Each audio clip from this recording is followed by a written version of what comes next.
¿Y si te dijera que los cimientos de casi todo lo que sabes sobre lógica, ciencia, política e incluso la felicidad fueron establecidos por un solo hombre que vivió hace 2300 años?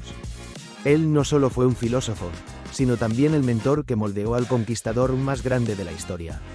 Prepárate para descubrir el legado atemporal de Aristóteles. A ver, pensad en esto. ¿Os imagináis que alguien que vivió hace más de 2300 años siga siendo clave para entender cómo vemos hoy la felicidad, la política, la ciencia, incluso qué significa existir? Es increíble, ¿verdad? Hay figuras históricas que creemos conocer muy bien, pero Pero que luego rascas un poco y... ¡sorpresa! Vidas llenas de giros, de ideas que, hoy nos chocan bastante. Exacto. Y si te digo que uno de los grandes, uno de los pilares de Occidente, tenía ideas que hoy nos pondrían los pelos de punta. Pues de eso va un poco esto. Bienvenidos a Parada de Filosofía. Hoy, pues nada, arrancamos una nueva serie. Una serie de vídeos donde queremos meternos a fondo en las vidas y las ideas de los grandes filósofos. Pero no de la forma típica, ¿no? No, queremos ir más allá del resumen de Wikipedia, sacar a la luz detalles menos conocidos, contradicciones y debatir por qué nos siguen importando hoy. Y que sea una conversación. Eso. Por eso nos encantaría saber qué filósofos os interesan más, os pican la curiosidad. Dejarnos en los comentarios a quién le hincamos el diente en los próximos vídeos. Pues hoy el protagonista indiscutible es Aristóteles. Y lo de protagonista no es ninguna exageración. No, para nada. No fue solo un filósofo, fue, un titán intelectual. Su influencia es que lo abarca casi todo: biología, ética, política, lógica, metafísica. En Occidente, decir Aristóteles es casi como decir el sabio, ¿no? Totalmente. Su método era muy característico: observar con atención, analizarlo todo, buscar siempre ese equilibrio, el famoso justo medio. Que para él era la clave de la felicidad, de la eudaimonía. Exacto. La felicidad como virtud y equilibrio. Así que nuestra misión hoy es esa: meternos en su vida, desgranar su pensamiento y ver por qué sigue tan vivo, más allá de las frases hechas. Pues venga, viajemos al principio. Aristóteles nace en el 384 a.C., en esta gira. Una ciudad macedonia, sí, en la costa norte del Egeo. Un momento, muy potente en Grecia. Las polis clásicas en pleno apogeo. Pero también de tensiones, ¿verdad? Con el imperio persa ahí, siempre amenazando en el horizonte. Claro. Y su padre Nicómaco, ojo, no era cualquiera, era médico. Médico en la corte del rey Amintas II de Macedonia. Eso tuvo que marcarle, ¿no? Esa conexión con la corte, con la ciencia. Seguramente le facilitó una buena educación desde pequeño y quizás pues despertó ese interés tan suyo por la biología, por observar la naturaleza directamente. Aunque parece que se quedó huérfano pronto, ¿no? De padre. Sí, las fuentes dicen eso, que lo crió un tutor, Proxeno de Atarneo. Pero parece que desde jovencito ya apuntaba maneras, esa curiosidad insaciable por el mundo. La educación griega de la época, además, era muy completa. Sí, valoraban todo. El juego, el ejercicio físico, la gimnasia era clave y, por supuesto, el intelecto. Se curraban los hábitos: leer, escribir, dibujar, la música. La música la consideraban fundamental para el carácter. Exacto. Y luego, el ambiente. Imagínate, conversaciones, historias de viajeros, los poemas de Homero, todo eso era el caldo de cultivo. Y entonces, con 17 años, más o menos en el 367 a.C., toma una decisión clave. Se va a Atenas, A la Academia de Platón. El centro del saber de la época, vamos. el lugar donde había que estar. Y no fue una visita corta, Se pasó allí 20 años. 20. Una barbaridad. Y destacó, ¿no? Muchísimo. Cuentan que Platón le llamaba el lector, o la mente, por su capacidad brutal para leer y analizarlo todo. Ahí absorbió todo el platonismo, claro. El mundo de las ideas, las formas eternas. Sí, esa idea de un mundo perfecto y el nuestro como una copia. Pero, y esto es lo importante para entender a Aristóteles, nunca fue un simple seguidor. Ya. Empezó a desarrollar su propio pensamiento crítico. Desde muy pronto. Ahí es donde empieza a verse la diferencia con Platón. El choque entre el idealismo platónico y el realismo aristotélico, ¿no? Fundamental. Platón ponía la realidad verdadera en ese mundo inteligible, separado de lo que vemos y tocamos. Aristóteles, en cambio, baja la filosofía a la tierra. a este mundo. a este mundo. Insiste en que la realidad auténtica es esta, la de las cosas concretas. Para él, las formas, la esencia, no están en un cielo abstracto, están dentro de las cosas. Es su idea de la substancia, ¿no? La usía. Eso es, la sustancia como un compuesto inseparable de materia gile y forma morfe. Me imagino la escena en la academia, Aristóteles discutiendo esto. Claro, imagina un compañero muy platónico diciendo, pero Aristóteles, la idea de árbol es el árbol verdadero, eterno. Estos árboles son solo sombras. ¿Y él qué respondería? Pues quizás señalando un árbol del jardín. Entiendo la belleza de esa idea, pero ¿cómo explicas este árbol si su esencia está en otro sitio? Para mí, su arboreidad, su forma, es inseparable de esta madera, de estas hojas. La sustancia está aquí, en lo concreto. ¿O con la ética igual? Claro, frente a la idea del bien de Platón, él diría algo como, el bien no es una idea lejana, es la actividad excelente, la virtud, aquí y ahora. Ya se ve su apuesta por lo empírico, por analizar el mundo real. Llega la muerte de Platón sobre el 348 AC y Aristóteles se va de Atenas, un punto de inflexión. Si no están claras todas las razones, quizás la pérdida del maestro, quizás tensiones en la academia sobre quién la dirigiría, El caso es que se mueve. se va a Aso, en Asia Menor, invitado por Hermías, un amigo que gobernaba allí. Y ese periodo es fascinante. ¿Por qué? ¿Qué hizo allí? Se dedicó a tope a la investigación biológica, sobre todo marina. De ahí salieron partes clave de su historia de los animales, pura zoología basada en mirar bichos. Qué bueno. Observación directa. Y también reflexión filosófica, claro. Y allí se casa con Pitias, que era sobrina o hija adoptiva de Hermías. Pero la cosa en Aso acaba mal. Sí, Hermías es capturado y ejecutado por los persas, un palo. Aristóteles se va a Mitilene, en Lesbos. Sigue investigando, dando clases, y entonces llega la llamada. ¿La llamada que cambia la historia? Efectivamente. Hacia el 343 a.C., Filipo II de Macedonia, el rey, le dice, oye, te vienes a educar a mi hijo. Alejandro, que tendría unos 13 años. Exacto. Y Aristóteles ya rondaba los 40. Una responsabilidad tremenda. Educar al que sería Alejandro Magno. ¿Y qué le enseñó? Me imagino que no sería solo leer y escribir. ¿Qué va? Fue una formación brutal. Filosofía, política, ética, retórica, literatura, le metió el gusanillo de Homero, ciencias naturales. Intentó inculcarle su idea del término medio, ¿no? La moderación. Sí, la importancia de la razón, la virtud, le habló de cómo gobernar, de las distintas formas de Estado. Aunque Alejandro luego fue por libre, es innegable que Aristóteles dejó huella en su visión del mundo, en ese interés por la cultura griega, que luego expandió. Hay un detalle que me parece muy revelador. Se negó a ser el cronista de las conquistas de Alejandro. Cierto. Y dice mucho de él. Para Aristóteles, glorificar la guerra no pegaba con la filosofía, con buscar la verdad y la vida buena. Su prioridad era otra. Claramente. Esa negativa, de alguna forma, marca el fin de su etapa como tutor directo, aunque parece que se respetaban. Pero Aristóteles volvió a lo suyo, la filosofía y la ciencia. Y así, Filipo muere, Alejandro sube al trono y Aristóteles vuelve a Atenas, sobre el 335 a.C. Pero esta vez no a la academia. No, esta vez monta su propio chiringuito, el Liceo. Cerca de un gimnasio, ¿no?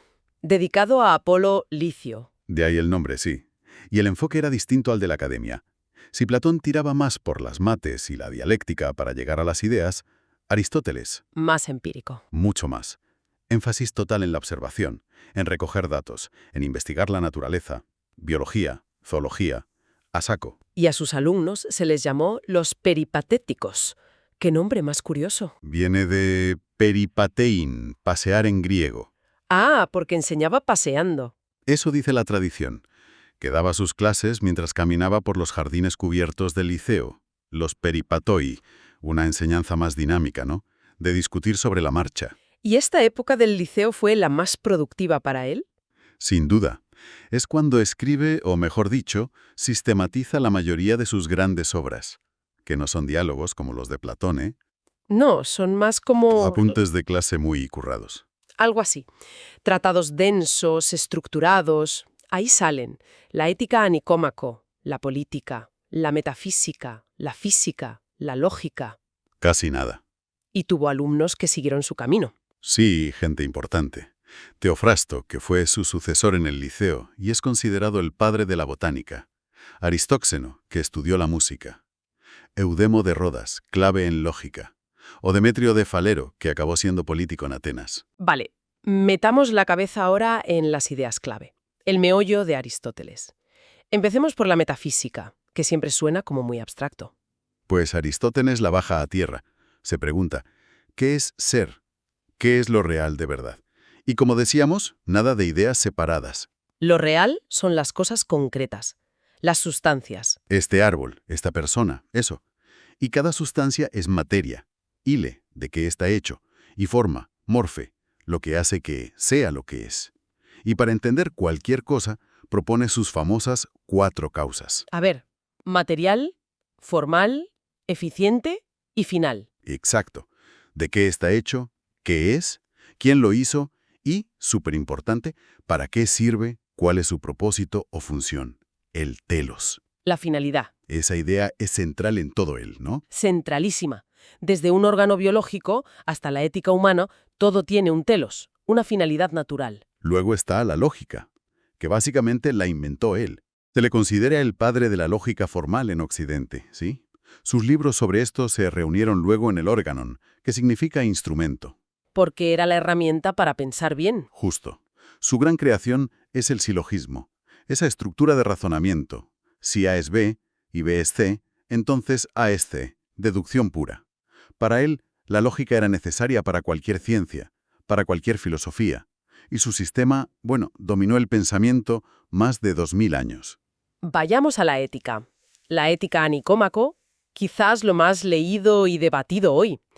¿Cuál es el objetivo de la vida para Aristóteles? El bien supremo, aquello que buscamos por sí mismo. Y eso es la eudaimonía. Que no es solo estar feliz. No, es más. Es florecimiento humano, vivir bien, realizarse plenamente. Y ojo, no es un estado pasivo, ni una emoción. Es una actividad. ¿Una actividad? Una actividad del alma de acuerdo con la virtud, con la excelencia, arete. Y además, es algo que se ve a largo plazo, en una vida entera. Por eso citaba a Solón. No llames feliz a nadie hasta que muera. Una ética centrada en el fin, en realizar nuestra naturaleza. Y la clave es esa virtud, la arete. ¿Qué es exactamente? Arete es excelencia. La excelencia en cumplir tu función. Para el ser humano, la virtud ética es el famoso término medio. Entre dos vicios, uno por pasarse y otro por no llegar. Exacto. El ejemplo típico. La valentía está entre la cobardía, no llegar, y la temeridad, pasarse de frenada.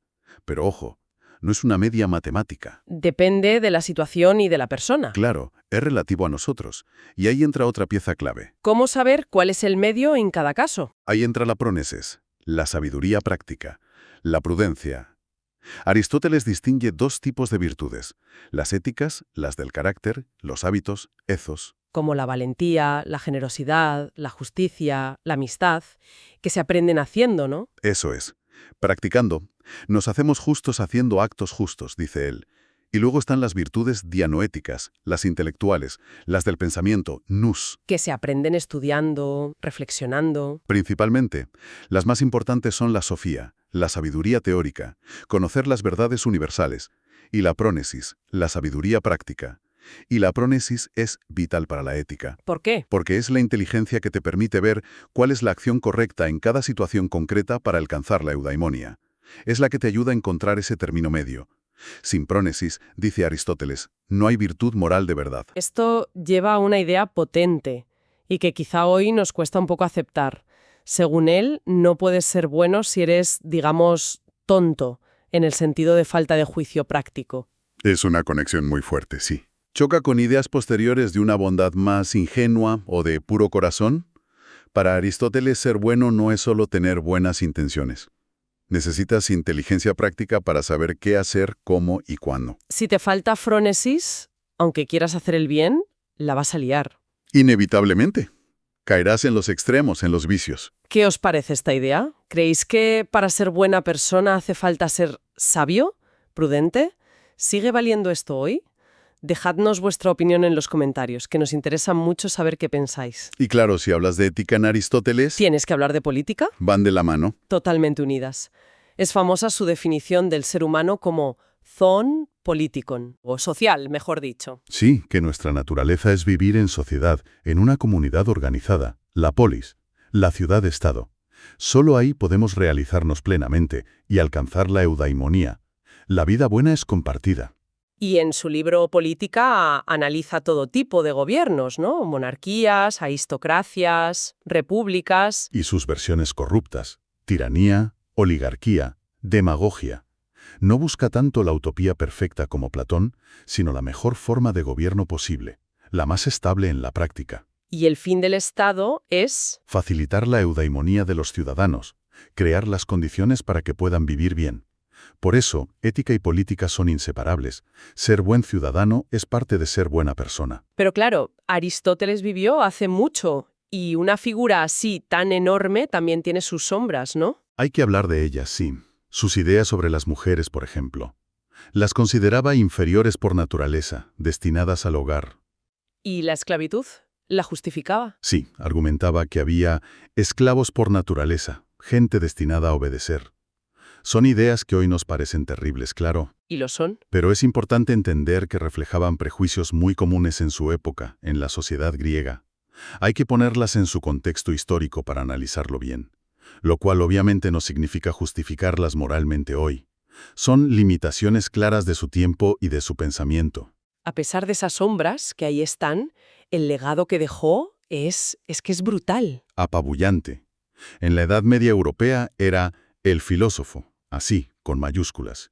Y eso que muchas obras se perdieron en Occidente. ¿Y cómo se recuperaron? Gracias al mundo islámico.